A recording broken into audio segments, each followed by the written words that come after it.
people are not fixed beings, that we are dynamic beings. I think holding on to that belief in the possibility of humans changing and having transformational change, like unexpected transformational change, is what will, that belief, that faith in humanity to change uh, in a network, I think might coalesce into some type of synergistic energy that allows a cultural transformation within healthcare.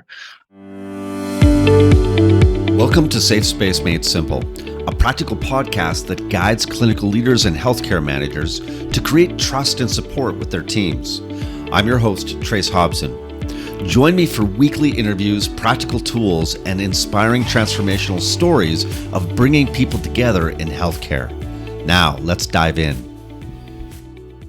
Hi, everybody. Welcome to Safe Space Made Simple. My name is Trace Hobson. I'm your host, and I'm looking forward to today's episode where I interview Lawrence Yang. Lawrence is a physician who specializes in primary care and is also a clinical consultant. Lawrence takes a very different approach as a physician in British Columbia to the way that he shows up with his patients.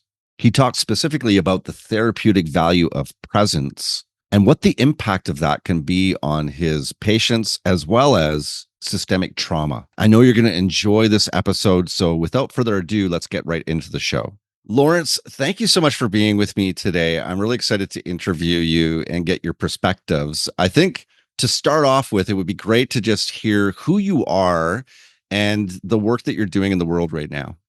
Well, thanks, Trace. It's a pleasure to be here with you. I'm a family doctor in Surrey, British Columbia, and um, I'm doing a lot of work clinically as well as in the quality improvement space. So that means kind of facilitating workshops on with healthcare teams, trying to get them to ideate around how they might improve their workplaces.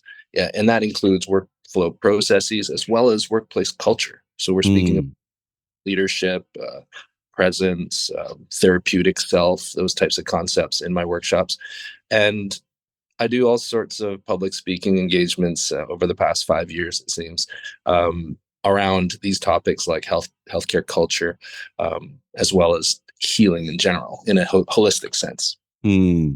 Thank you for your work. I appreciate that. It's really it's refreshing to hear a physician who is engaged on that level, because I think that and nothing against physicians. I think part of the big problem that I see is that physicians are incredibly busy. So the fact that you're carving out time to do cultural work, leadership development work, I really appreciate that. I want to acknowledge that. One of the things that I work on is systemic distress and some of the things that can happen inside of organizations and whole systems that are trauma organized. And I'm curious, what kind of work do you do that's related to sort of the ongoing challenges we have with stress and with even trauma as well? And Mm. what have you learned in your work, and what can you share with us? Yeah, so you know what? A lot of this grew out of my a lot of my motivation, and my public speaking stuff grew out of what I've noticed in the clinical space. So in my clinical space as a family practitioner, I get to work pretty closely with people of all different backgrounds, the melting pot that is British Columbia. And I get to sit in spaces with people in very vulnerable situations, and I notice the impact of psychological trauma. I actually call it psychospiritual trauma because I have a spiritual leaning in how I look at the world, like my worldview, and I can see that it impacts their physical health. I can see the linkages between trauma and the limitations that trauma puts on people's identities, and it's almost like handcuffs some of their ability to be creative and adaptive as they lean into challenges in their lives, whether they're relational challenges or economic or yeah, relational challenges, really, most of the time. And Mm. that impacts us as clinicians too. As a family physician, I'm exposed to a lot of emotional strife, and empathically, I can take on a lot of distress. So you said kind of the distress that happens in organizations.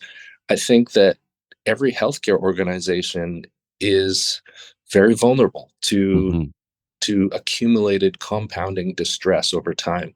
And if we don't recognize that and have methodologies or intentional processes to release or relieve or resolve that distress, we can become ill ourselves as healers in the healing professions. So, Mhm. yeah, becoming acutely aware of that, having lived experience of that type of empathic distress, that's really what drove me into a lot of my work. Mhm. Mhm.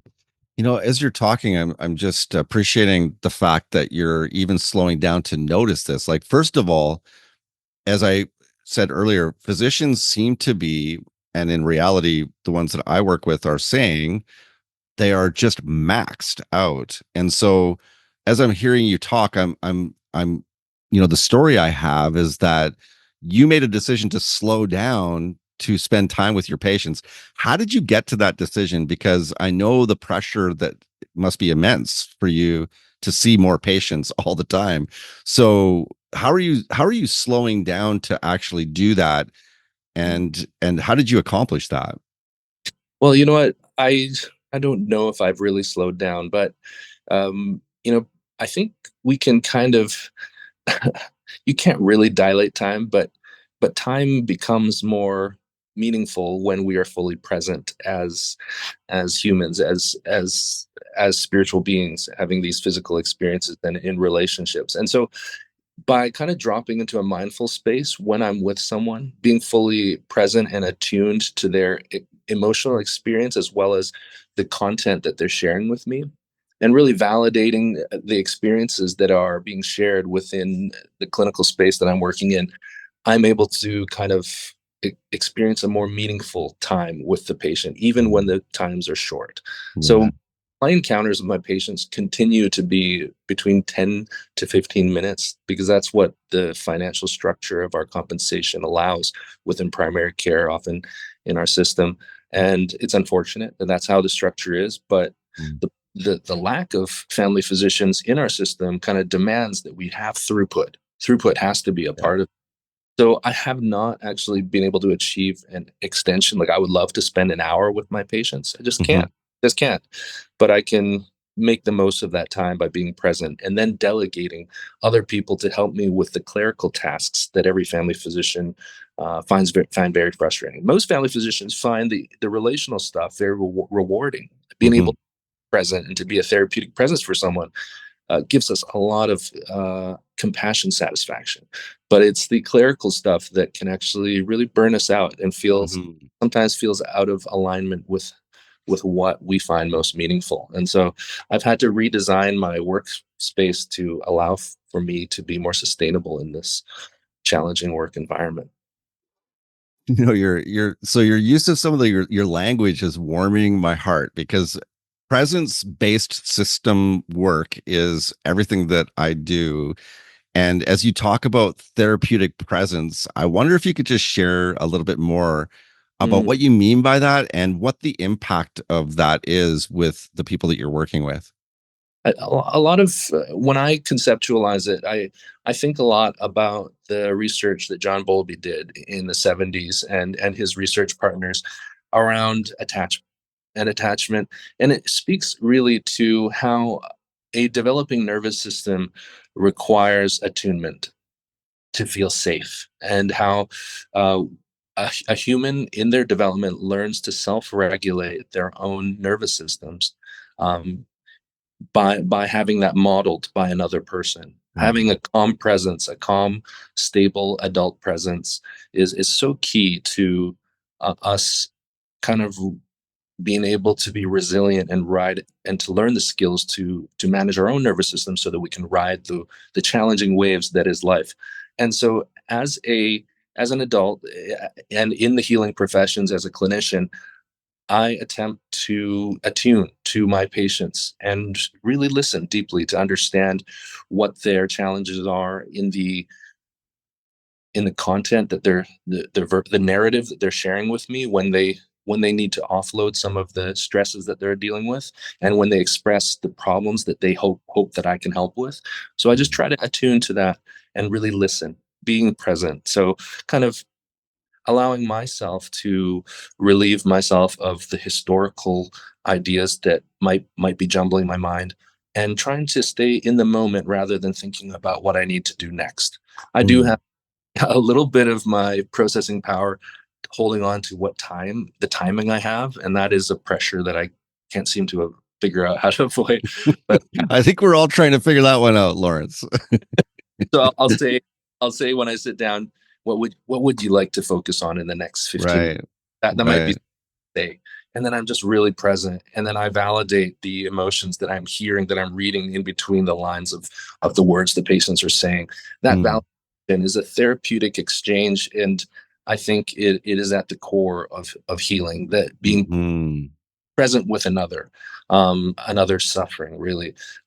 So that is probably the most effective healing modality that I have. And then Yeah. I got prescribing, and then I got referring on to specialists. But that therapeutic presence and interaction is the bread and butter of my work. Yeah, I really really love what you're sharing about now, because if you look at some of the work of like Dr. Stephen Porges, for instance, who talks about polyvagal theory and polyvagal safety, the co-regulative effect that happens with people, it does seem to give us access to wholeness, to healing that otherwise has been interrupted or fragmented at some point. And this is where we kind of get back to what we were talking about earlier about trauma. Hey, everybody, we're just going to take a quick break so that I can tell you a little bit about a resource that I created for you that's free of charge, that helps you to be able to generate a safe space if you're working as a leader or a manager or an executive in healthcare.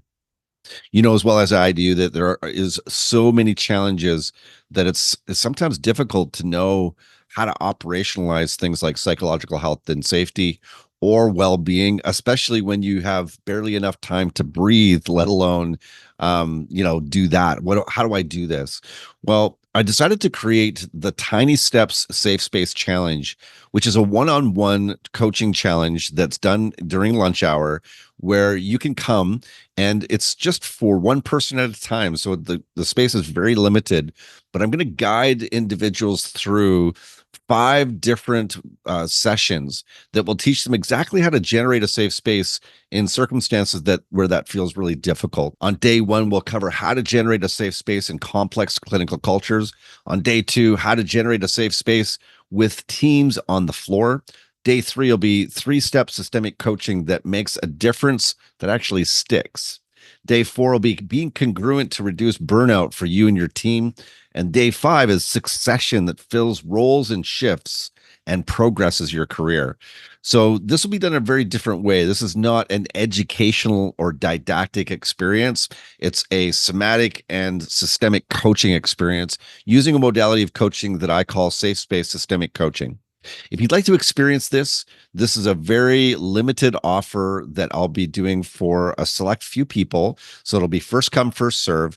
Click on the link and check out the webpage that I created for this so that you can get any of your questions answered, or that you can get some more information. Now, without further ado, let's get back to the show. In some of the work that I do, I'm noticing that there is anecdotal evidence that every human being's nervous system has the ability within a space that's safe to process and address that fragmented trauma that was kind of broken off of the system at one point or another. And in a safe space, it wants to naturally coalesce back. That's been my discovery. And it's actually the subject of graduate research that I'm doing right now, too.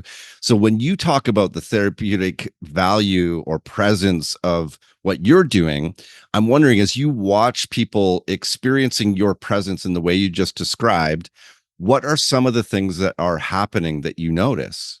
Yeah, I'll notice people's body tension relax. Their nonverbal cues show a sense of relaxation. So somebody might actually enter my room trembling because of maybe they're even thinking and anticipating the interaction with a medical professional and having anxiety. And then when I model or mirror to them that I'm in a calm, present space, I can naturally see their tremors reduce. I can see their breathing rate reduce. I'll notice the pace of their language slows down so that it comes to a more, yeah, a more calm pace. So those Hmm. of the things that I can observe, and it gives me cues that I'm in the right space, that I'm in the right space, Right. and that the Right. patient feels safe. And so, yeah, as you said, safety is key for people to naturally heal. There is a natural resilience in every organism's physiology and makeup. There's a leaning towards healing. That Mhm.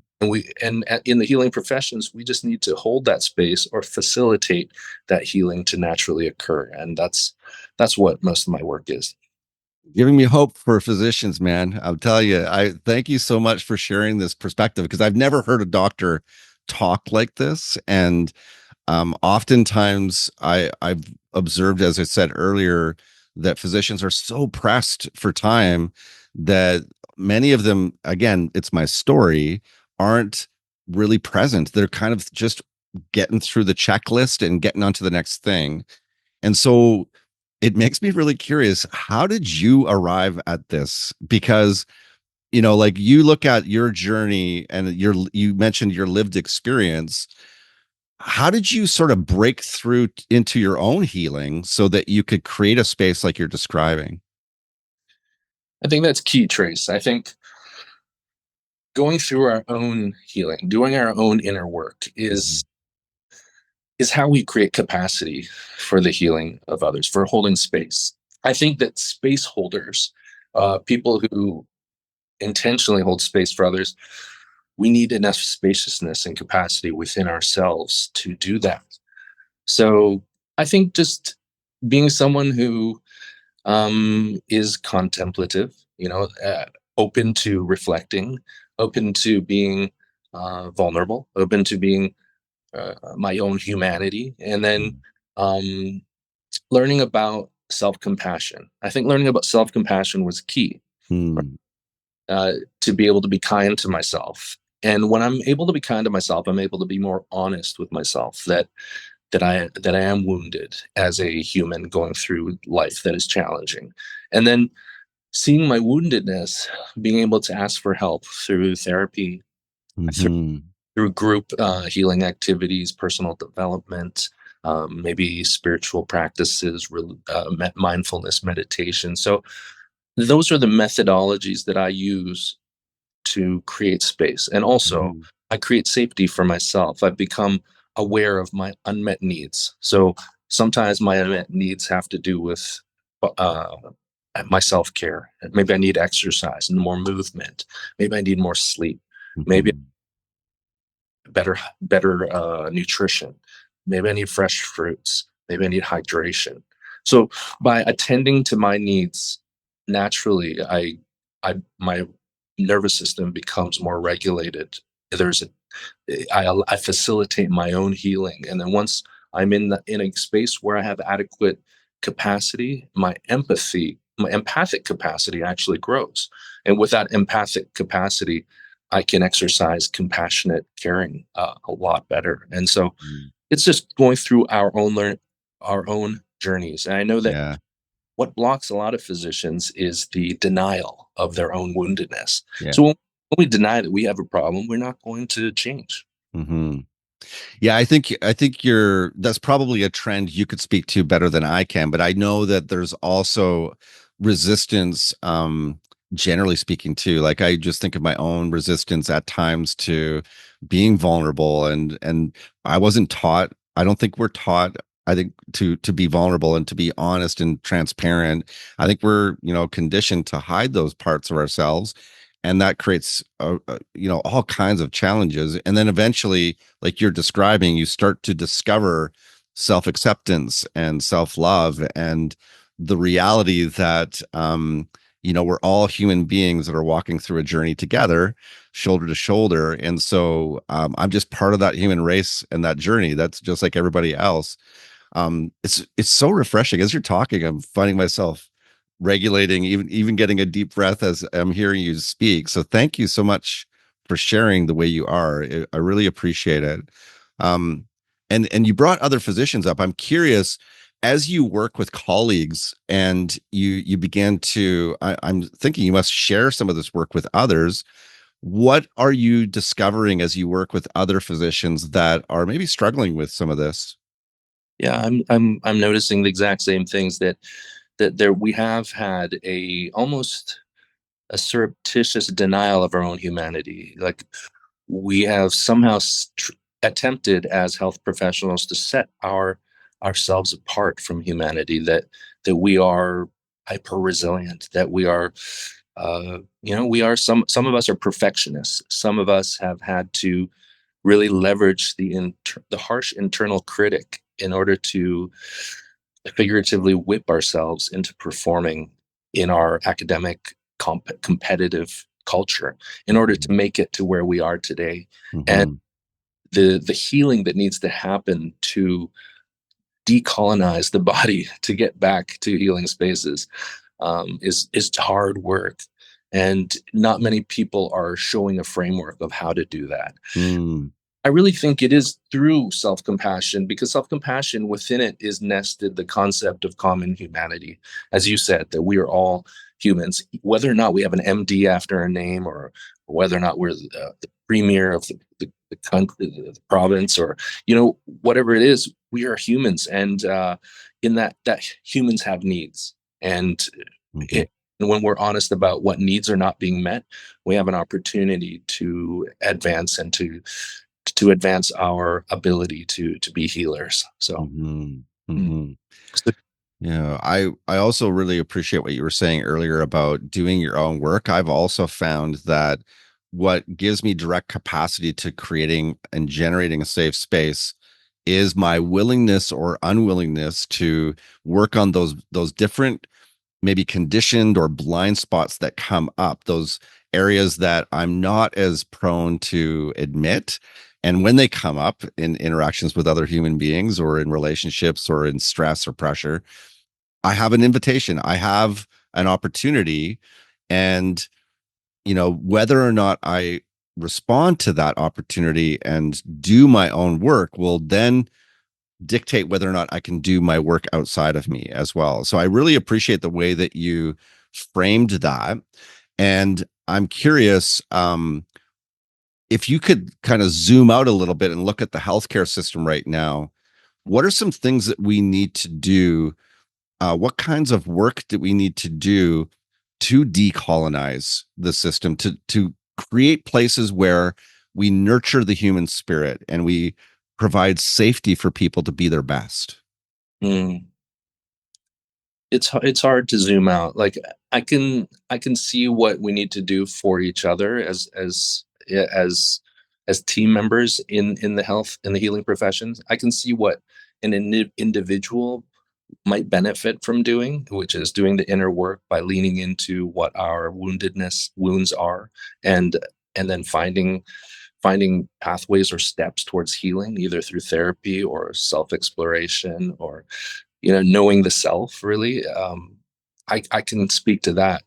At a systems level, I really think it is through kind of as individuals heal themselves, forming networks or alliances uh, of leadership, Mm, where in these networks we uphold the principles of being aware of the ubiquity of trauma, how everybody has trauma, and also how everybody has resilience, that natural ability to heal, and that change is possible, and that people are not fixed beings, that we are dynamic beings. I think holding on to that belief in the possibility of humans changing, and having mhm, transformational change, like unexpected transformational change, is what will, that belief, that faith in humanity to change uh, in a network,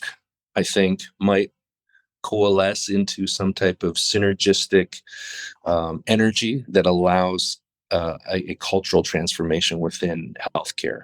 mm. Um, yeah, but it starts with individuals doing the inner work, Yep. and then into leadership positions in these informal or formal networks of change. Yeah. So let's just pretend for a moment that you're talking to some clinical leaders in our healthcare system here in Canada. Mm. What are a couple of really practical, concrete things that they could do to Mm. begin to do their own work, their own inner work? What are some things that you could suggest? Yeah, I think self-compassion meditation is a very powerful thing for some people. But self-compassion can be approached in different ways. Mhm. I really enjoyed Dr. Kristen Neff's work, Neff, Dr. Kristen Neff. She has written books on self-compassion, including Fierce Self-Compassion, as well as a workbook on self-compassion. So there's a book club you can do for self-compassion that really unlocks that internal capacity, I believe, to be more compassionate in each of our own leadership journeys. And the influence that a compassionate leader can have on a team and organization is amazing. We can actually generate virtuous cycles through our own leadership, and I've witnessed that happening through people who have done their inner work. And so I think healing the self heals the team, and then that goes forward. Other practical things, there are many retreats now on mindfulness and compassion that I think are very valuable. Uh, in the health professional space, there are many leaders who are running retreats. Dr. Ron Epstein's retreats come to mind. Dr. Sarah Leah's in British Columbia's uh, retreats come to mind. Dr. Mark Sherman's retreats come to mind. People typically avoid them because they don't think that there is value within these retreats. But when we're ready to really go inward and to heal ourselves, that's a great time. When you feel you're ready for that, Mhm. leaning into these kind of relational healing experiences is so key. Mhm. Often our woundedness, our traumas occur in intimate relationships with our parents, our siblings, with romantic partners. And it often requires healing in relationship uh, Mhm. in order to heal those wounds as well. And so these types of group experiences, they they reaffirm that faith in humanity's ability to change and naturally heal. So Mhm. those are some of my ideas. Dr. Kristen Neff's work, going to these type of group retreats. Those are some practical steps that one. Yeah, those are great suggestions, and uh, it would be great to have those in the show notes. So maybe I'll have some links that we can share with the audience after in the show notes for people. So thank you for those really practical, concrete steps that people can take right away. Now, I'm curious, just coming to a close now, what's some work that you're really excited about that you're doing right now, and what's the best way for people to get in touch with you? Yeah, I currently am involved in what's called the Joyful Workplace, which is a really lofty title for the workshops that I'm doing.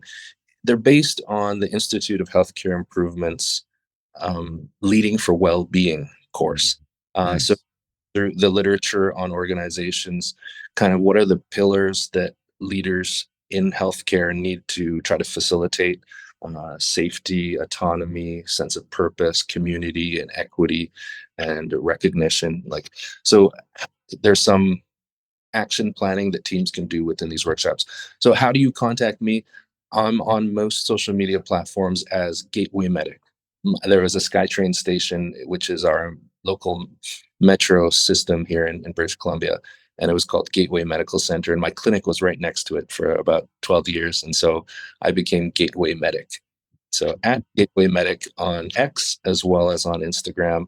On Facebook, you'll find me as Lawrence Yang. And I'm engaging regularly on all those platforms as well as LinkedIn, which Okay, is great. So we'll put the LinkedIn link into the show notes as well, Lawrence.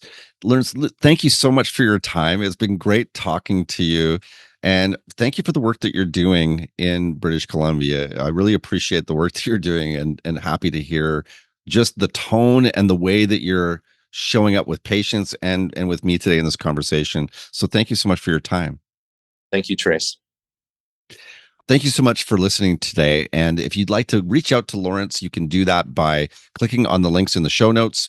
If you have any questions or comments about the show, please reach out to me on LinkedIn or by email. And I'll look forward to hearing your feedback. Thank you again for spending your valuable time with us. And remember to be a safe space, especially for yourself. Have a great day, everybody. Thank thank you again for getting to the end of this podcast. And if you enjoyed this and you found that there was value in it for you, my invitation is for you to subscribe for future episodes that come out weekly on Tuesdays. Thank you again, and I'm looking forward to being with you next time. Now remember to be a safe space.